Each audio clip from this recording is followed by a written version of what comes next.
at the new brewery. You call it the Springs? Yeah. Awesome. I'm here with Mike Eliot, head brewer for Philipsburg Brewing Company.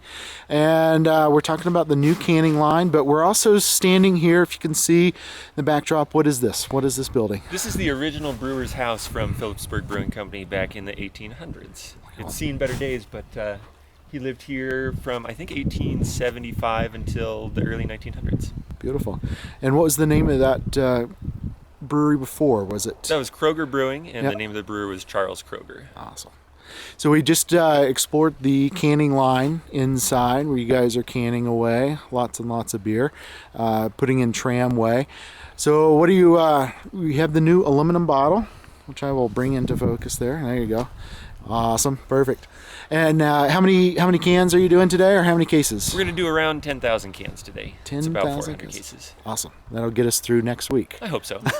Awesome. When did you start canning at your new line? We started canning early December of 2015.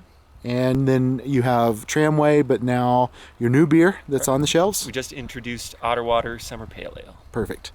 And quite a history for getting this particular canning line, but it sounds like it's a pretty unique canning line, right? It is. You know, nobody else is using these this type of bottle at this scale, and so we had to do some custom manufacturing. We had our filling machine manufactured by Maheen Industries over in the Tri-Cities, and the capper that puts the caps on the bottles was custom made in Italy. Awesome. Very good. Yeah.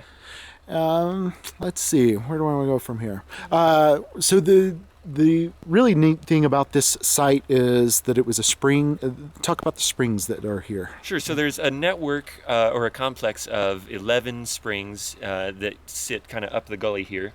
And that's why the brewer located here in 1875. He saw all this great water coming out of the ground and said, hey, we should build a brewery here. So that brewery was shut down during Prohibition and then burned shortly after, mysteriously. And the lot sat empty until the 1990s, when a group out of Missoula decided to harness that spring water and build a water bottling facility. So they built a collection system and this water bottling plant and got the whole thing up and running.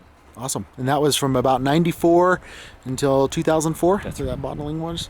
And now you have it here. That's right. Awesome. Very good. Well, Mike, thank you so much for showing me around and giving beer. Thanks for being here, man. Thanks. Awesome. Love craft beer and want to learn how to brew your own? Take this online course to get insider tips from Montana brewers and top secret recipes for local favorites.